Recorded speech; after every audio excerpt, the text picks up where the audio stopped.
Well, good afternoon. How are you today? Well, it's 61 degrees. I think it's a jackpot, although it's about to rain and I can feel it.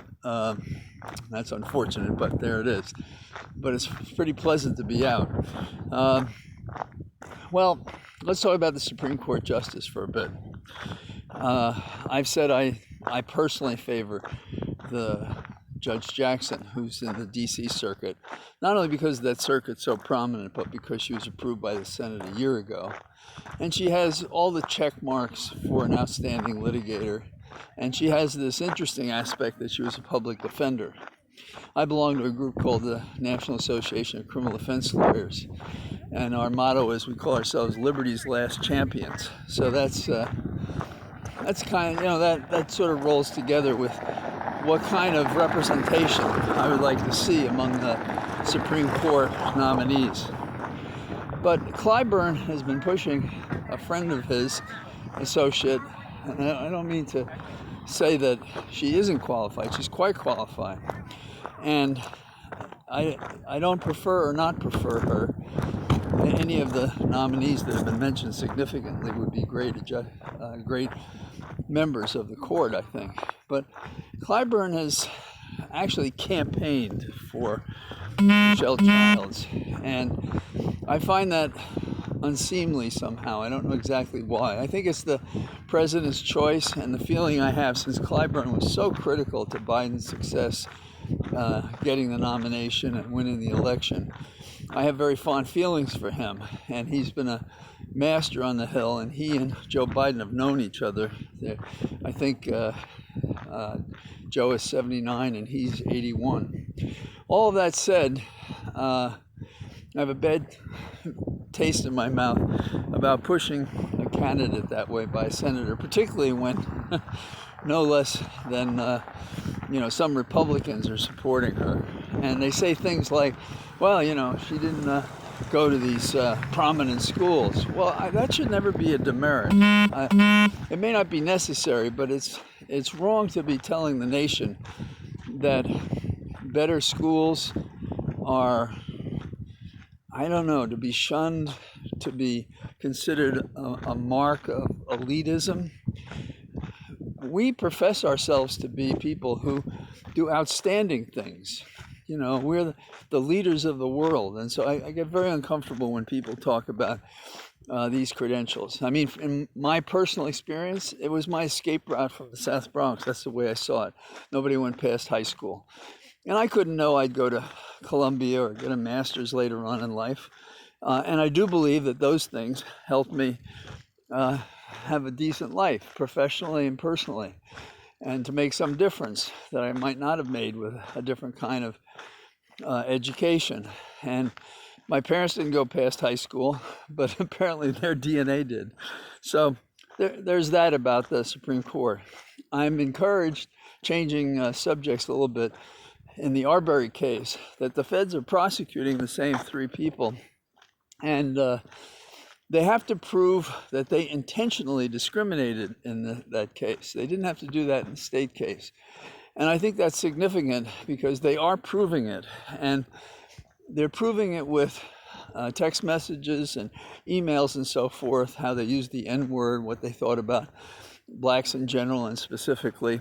And so I think that's a plus, that in our system, we're not just treating it as a crime, we're identifying it as a racial justice crime. And I hope the jury finds that the charges are correct. And the evidence that we're reading in the public, in the newspapers, suggests that that's what's going to happen.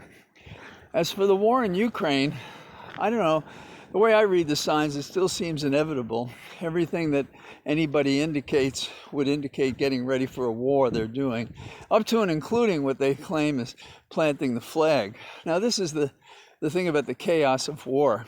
There have been separatists in the eastern part of Ukraine who've been resisting the Russian occupation ever since 2014, when the Russians seized Crimea.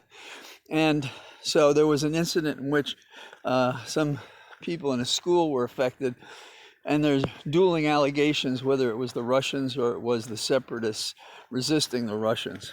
In any case, this kind of energy level suggests that we're headed toward war. And the last minute, seemingly desperate statement before the UN today was well stated, but I get the feeling it wouldn't have happened if we weren't desperate. And if it works, that would be great. But, well, it would be great if it worked. That's all you can say about it. In New York, we have the situation with the AG being told she can't both prosecute a criminal case at the same time she's investigating a civil case. It's not a frivolous issue in this sense. If I ask you to testify, and I have in a civil case while I have a criminal case pending, you risk having waived your Fifth Amendment right, and so you're exposed in that criminal case. There are, however, inferences that court cases in New York and elsewhere say you can draw from a person's resistance to testify.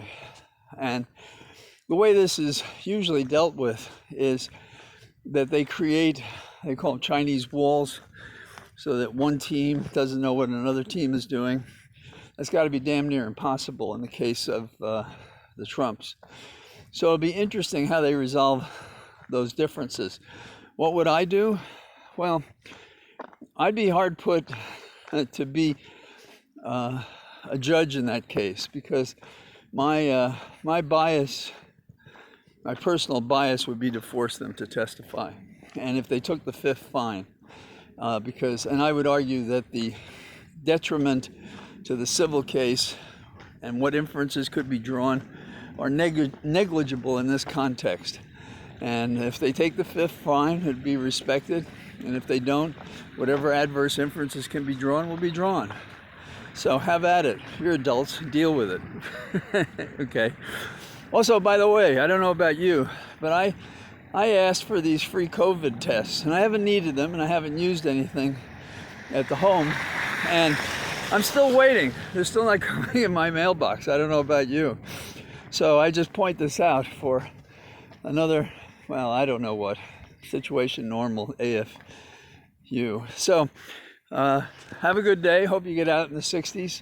The rain seems to be receding. The clouds are all around us, as you can see. And I'll talk to you tomorrow. Bye-bye.